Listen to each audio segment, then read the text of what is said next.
বাজারে বন্ধ অথবা দুর্বল মৌলভিত্তির শেয়ারগুলোর প্রাইস বাড়তেছে ইদানিং দেখা যাচ্ছে আবার নতুন করে।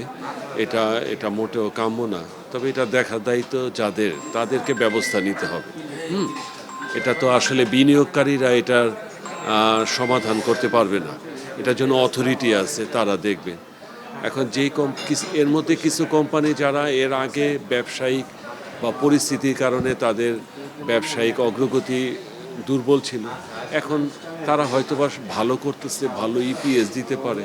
সাধারণত দেখা যায় থার্ড কোয়ার্টারে ইপিএস দুর্বল কোম্পানিগুলোর ভালো আসে, ফাইনাল কোয়ার্টারে গিয়ে তারা ভালো ডিভিডেন্ডও দিতে পারে না, ইপিএসও ভালো আসে না। তো এই ভালো ইপিএস আসবে এই হুজুগে আমরা বিনিয়োগকারীরা ওই কোম্পানির negative EPS, negative P ratio, এগুলো আমরা কিনতে গিয়ে প্রথমে 2,000 3,000 কিনি, পরে 5,000 10,000, কোয়ান্টিটি বাড়তে থাকে, বড় প্লেয়ার আস্তে করে সরে যায়।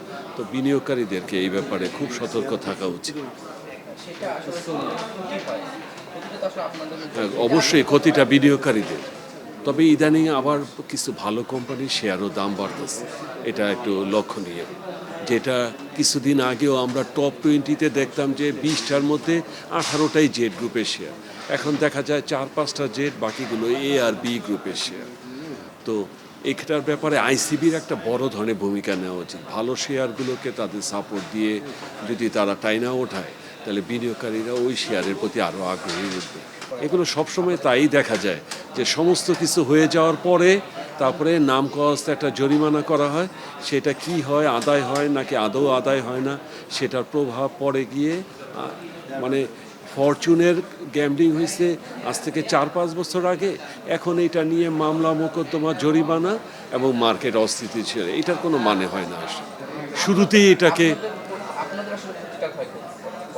এই যে আমরা বেশি দামে কিনি এবং পরে কম দামে বিক্রি করি অথবা করতে পারি না, আটকায় যায়, অথবা প্রতিনিয়ত আমরা ভালো শেয়ারগুলো বিক্রি করে দিয়ে হাতে এই মন্দ কোম্পানির শেয়ারগুলো কমতে থাকে এবং ওগুলো অ্যাভারেজ করতে থাকে।